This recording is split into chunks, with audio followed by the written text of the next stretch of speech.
नमस्कार मित्रांनो. आपण ज्या श्वासाला गृहीत धरतो तोच श्वास आपल्या जीवनाचे सर्वात मोठे रहस्य असू शकतो का? विज्ञान भैरव तंत्रात भगवान शिवानी ध्यानाच्या 112 पद्धती सांगितल्या आहेत, परंतु त्यातील 111वी पद्धत अशी आहे जी सर्वात सोपी आणि प्रभावी मानली जाते. ही तीच पद्धत आहे जिचा सराव स्वतः महादेव करत असत.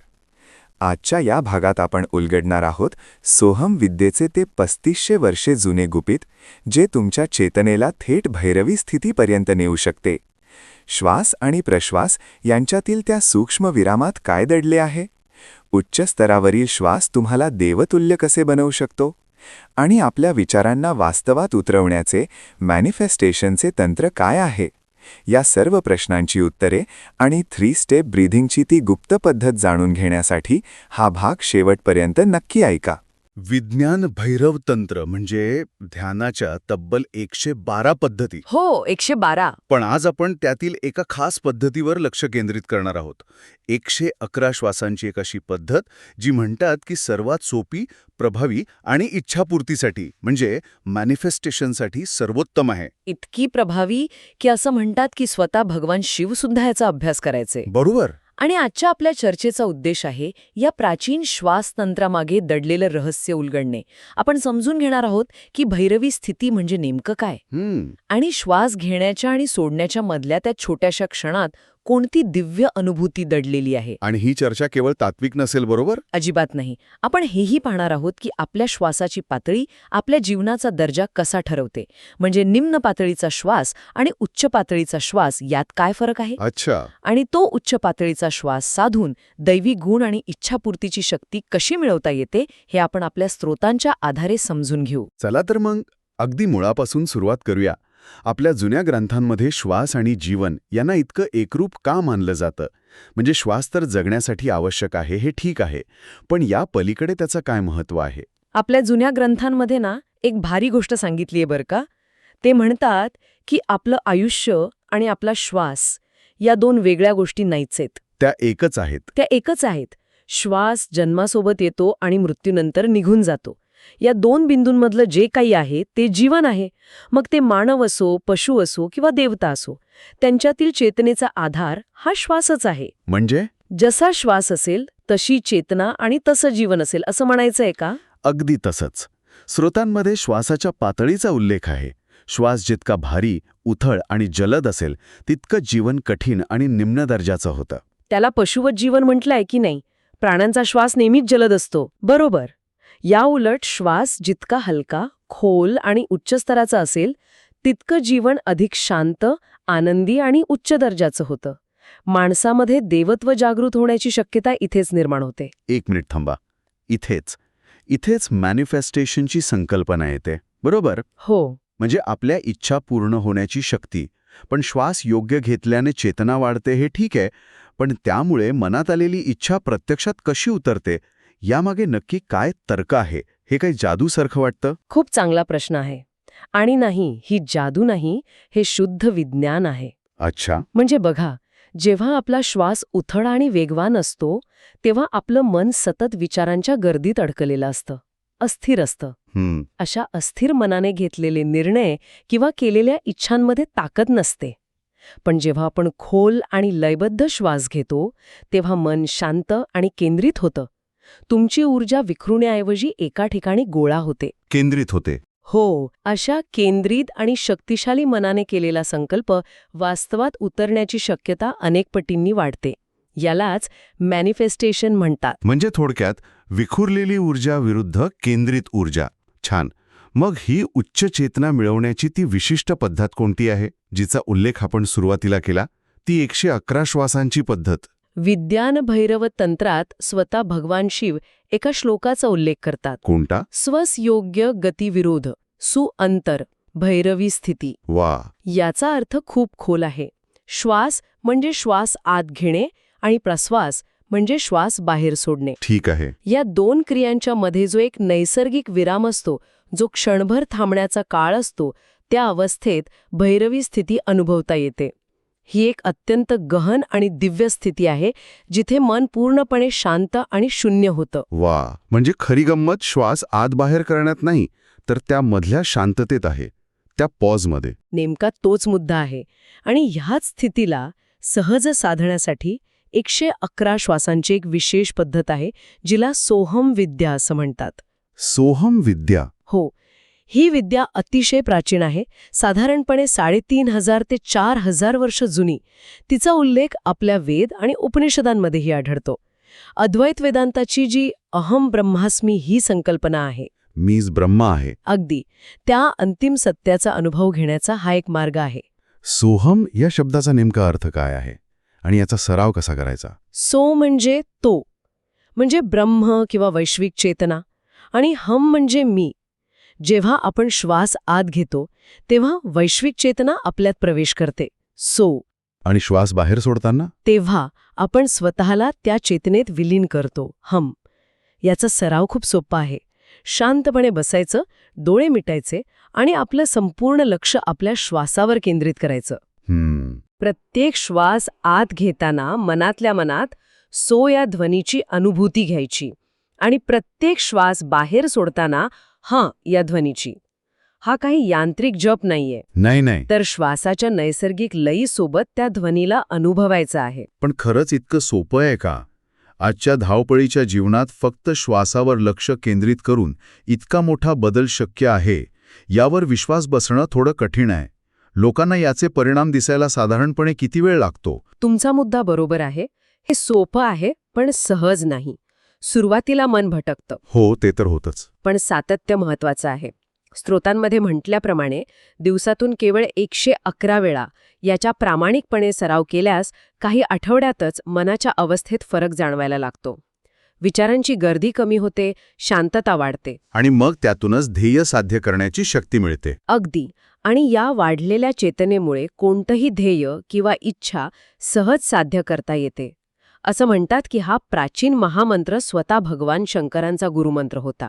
ठीक आहे, म्हणजे श्वासाच्या या विशिष्ट लयीमुळे चेतना बदलते, पण यामागे काहीतरी शरीरशास्त्रीय किंवा ऊर्जाशास्त्रीय कारण आहे का? आपल्या शरीराच्या आत नक्की काय घडतं? नक्कीच. योग आणि तंत्र परंपरेनुसार आपलं शरीर फक्त हाडमासांनी बनलेलं नाही, तर त्यात एक ऊर्जा शरीरही आहे. ऊर्जा शरीर? हो, या ऊर्जा शरीरात हजारो नाड्या म्हणजे ऊर्जेचे प्रवाह आहेत. या हजारो नाड्यांपैकी 3 नाड्या सर्वात मुख्य आहेत: इडा, पिंगला आणि सुषुम्ना. इडा आणि पिंगला ही नावं ऐकल्यासारखी वाटतात. एक चंद्रनाडी आणि दुसरी सूर्यनाडी, बरोबर? अगदी बरोबर. इडा नाडी आपल्या डाव्या नाकपुडीशी जोडलेली आहे, तिला चंद्रनाडी म्हणतात. ती शीतलता, मानसिक शांती आणि स्त्री तत्वाचं प्रतीक आहे. म्हणजे आपलं मन, बुद्धी, भावना? हो, हे सगळं इडा नाडीच्या प्रभावाखाली येतं. तर पिंगला नाडी उजव्या नाकपुडीशी जोडलेली आहे, तिला सूर्यनाडी म्हणतात. उष्णता, ऊर्जा. बरोबर. उष्णता, ऊर्जा, सक्रियता आणि पुरुष तत्वाचं प्रतीक. आपली चेतना आणि आत्मिक शक्ती पिंगला नाडीशी संबंधित आहे. इडा आणि पिंगला तर समजलं. एक थंडावा देते तर दुसरी ऊर्जा. पण या दोन्हींच्या मध्ये जी सुषुम्ना आहे, तिचं नक्की काय काम आहे? ती मुख्य आहे का? तुम्ही तिला बॉस म्हणू शकता. सुषुम्ना नाडी सर्वात महत्वाची आहे. ती आपल्या मणक्याच्या मधोमध असते. अच्छा. तिचं मुख्य काम म्हणजे इडा म्हणजे मन आणि पिंगला म्हणजे चेतना यांच्यात संतुलन साधणे. जेव्हा या दोन्ही नाड्यांमधील ऊर्जाप्रवाह शांत होऊन सुषुम्नामध्ये स्थिर होतो, तेव्हाच खरी प्रगती होते. तेव्हाच खरी आध्यात्मिक प्रगती, मुक्ती आणि मॅनिफेस्टेशन शक्य होतं. तोपर्यंत आपण सतत मन आणि चेतनेच्या द्वंद्वात अडकलेले असतो. अच्छा. तर या सोहम विद्येचा अंतिम उद्देश या दोन वेगवेगळ्या ऊर्जांना एकत्र आणून त्या मधल्या हायवेवर म्हणजे सुषुम्नामध्ये आणणं हा आहे? अगदी बरोबर. आणि सुषुम्ना नाडीला सक्रिय करण्याचा सर्वात सोपा आणि प्रभावी मार्ग म्हणजे नाभीपर्यंत खोल श्वास घेणे. नाभीपर्यंत? हो. जेव्हा श्वास केवळ छातीपुरता मर्यादित न राहता नाभीपर्यंत पोचतो, तेव्हा प्राणऊर्जा शरीरातील 7ही चक्रांना सक्रिय करते. हीच प्राणऊर्जा आपल्याला उच्च चेतनेकडे घेऊन जाते. हे चक्र म्हणजे आपल्या शरीरातील ऊर्जा केंद्र की नाही? अगदी. जसं की मूलाधार चक्र आपल्याला स्थैर्य देतं, तर आज्ञा चक्र आपल्याला अंतर्ज्ञान देतं. आणि या सर्व चक्रांमध्ये संतुलन साधणं हेच उच्च चेतनेचं लक्षण आहे. हे खूपच रंजक आहे, पण हे सगळं थोडं तात्विक वाटतंय. आपल्या पुराणांमध्ये किंवा परंपरेत याचं एखादं ठोस उदाहरण आहे का? म्हणजे कोणीतरी याचं सुपरहिरो लेवलचं उदाहरण घालून दिलं असेल. याचं सर्वात उत्तम उदाहरण म्हणजे बजरंगबली हनुमान. हनुमानजी. हो, त्यांच्या चित्रात किंवा मूर्तीत आपण पाहतो की त्यांच्या हृदयात एका बाजूला भगवान राम आणि दुसऱ्या बाजूला सीतामाता विराजमान आहेत. हो, पाहिलं. स्रोतानुसार हे एक गहन प्रतीक आहे बरं का. आणि सीतामाता डालीकडे म्हणजे इडानाडी. बरोबर. आणि सीतेचं डावीकडे असणं हे इडानाडीचं प्रतीक आहे, जे मन, बुद्धी आणि प्राकृतिक गुणांचं प्रतिनिधित्व करतं. वाह! म्हणजे हनुमानांनी आपल्या मन आणि चेतनेवर म्हणजेच इडा आणि पिंगला नाडीवर पूर्णपणे प्रभुत्व मिळवलं होतं, हेच यातून सूचित होतं. पण याचा त्यांना फायदा काय झाला? फायदा? यामुळेच तर ते हनुमान बनले. त्यांनी या दोन्ही ऊर्जांना संतुलित करून सुषुम्ना स्थिरी केलं होतं आणि म्हणूनच त्यांच्याकडे अष्टसिद्धी होत्या. हनुमान चालिसेमध्ये म्हटलं आहे, अष्टसिद्धी नवनिधी के दाता, असं बरदीन जानकी माता. त्यांच्याकडे 8 महान सिद्धी होत्या. कोणत्या आहेत त्या सिद्धी आणि त्यांचा मॅनिफेस्टेशनशी काय संबंध? उदाहरणार्थ अणिमा सिद्धी, म्हणजे आपल्या शरीराला अणू इतकं लहान करण्याची शक्ती. हो, आठवतंय. लंकेत प्रवेश करताना त्यांनी अगदी लहान रूप घेतलं होतं. बरोबर. दुसरी महिमा सिद्धी, म्हणजे शरीराला पर्वतासारखं विशाल करण्याची शक्ती. याशिवाय प्राप्ती, म्हणजे कोणतीही वस्तू प्राप्त करण्याची शक्ती. वशिष्ठ, म्हणजे सर्वांना आपल्या वशामध्ये करण्याची शक्ती. आणि सर्वात महत्वाची कामवसायता, अर्थात कोणतीही इच्छा तात्काळ पूर्ण करण्याची शक्ती. अरे वा, या सर्व सिद्धी तर थेट मॅनिफेस्टेशनच्या वेगवेगळ्या पातळ्या आहेत. म्हणजे या नाड्यांवर नियंत्रण मिळवून अशा विलक्षण शक्ती मिळवणं शक्य आहे. हो, स्रोतांमध्ये हेच सांगितलं आहे की या सिद्धी काही जादूटोणा नाहीत. त्या मानवी चेतनेचा सर्वोच्च शक्यता आहेत. अगदी बरोबर.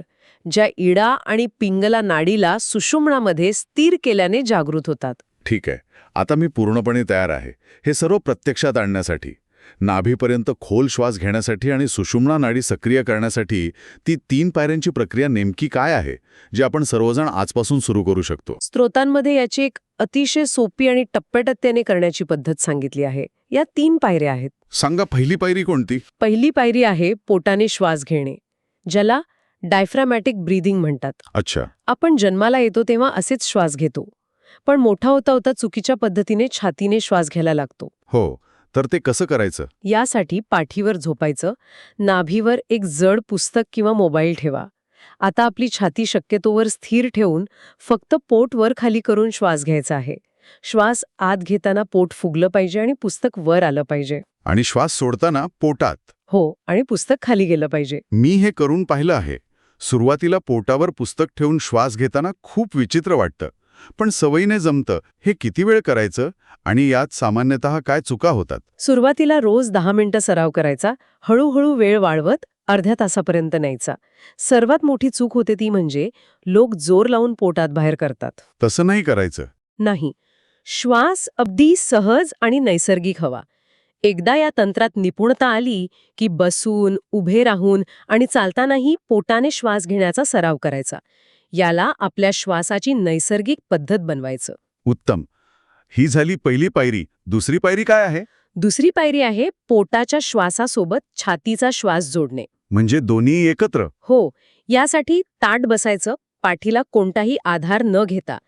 पहिल्या पायरीप्रमाणे पोटाने श्वास घ्यायला सुरुवात करायची. जसा श्वास पूर्ण पोटात भरेल त्यानंतर छातीत भरायचा. ज्यामुळे छाती आणि खांदे थोडे वर उचलले जातील. बरोबर. श्वास सोडताना आधी छातीतून आणि मग पोटातून हवा बाहेर काढायची.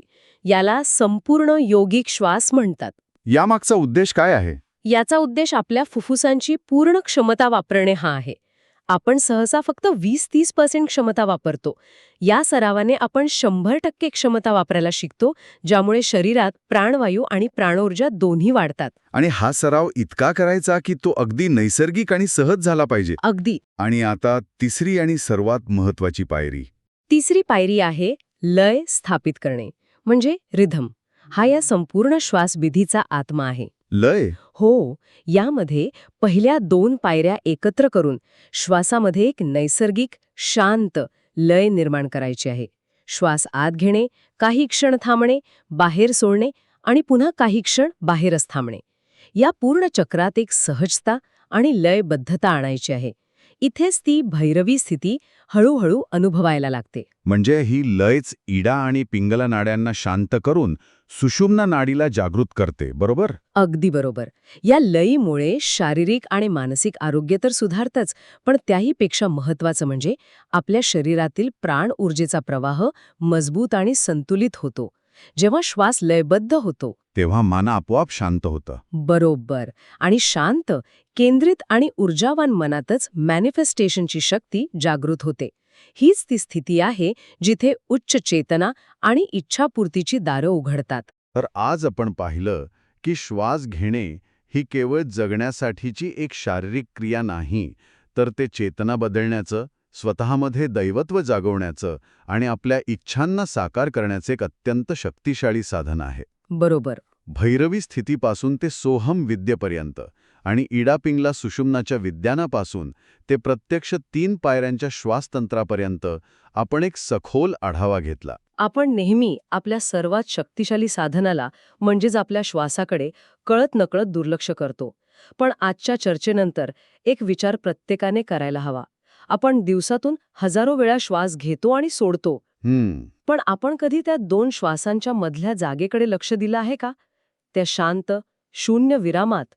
विचार करा, जर आपल्या अस्तित्वाचं संपूर्ण रहस्य बाहेर कुठे शोधण्याऐवजी आपल्या आतल्या त्या छोट्याशा शांत पॉजमध्ये दडलेलं असेल तर? वा. त्या भैरवी स्थितीत अजून कोणती गहन अनुभूती दडलेली असू शकते, याचा शोध प्रत्येकाने स्वतःसाठी घ्यायला हवा. तर मंडळी, आपला श्वास हा केवळ जगण्याचं साधन नसून तो आपल्या ऊर्जेला 100% जागरूकतेपर्यंत नेणारा मार्ग आहे. लक्षात ठेवा, श्वास जितका हलका आणि उच्च स्तराचा असेल तितकेच तुमचे जीवन उच्चतम स्तरावर पोहोचेल. इडा आणि पिंगला नाडीला सुषुम्ना नाडीमध्ये स्थिर करून आपणही आपल्या इच्छा पूर्ण करण्याची शक्ती प्राप्त करू शकतो. दिवसातून केवळ 111 वेळा सोहमलयीत श्वास घेण्याचा सराव करा आणि तुमच्या आयुष्यात होणारा चमत्कार अनुभवा. 3 स्टेप ब्रीथिंगच्या सरावाने तुमच्या 7ही चक्रांना सक्रिय करा आणि स्वतःच्या नशिबाचे निर्माते बना. आजचा हा भाग तुम्हाला कसा वाटला हे आम्हाला नक्की कळवा. पुन्हा भेटूया अशाच एका प्रगल्भ विषयासह.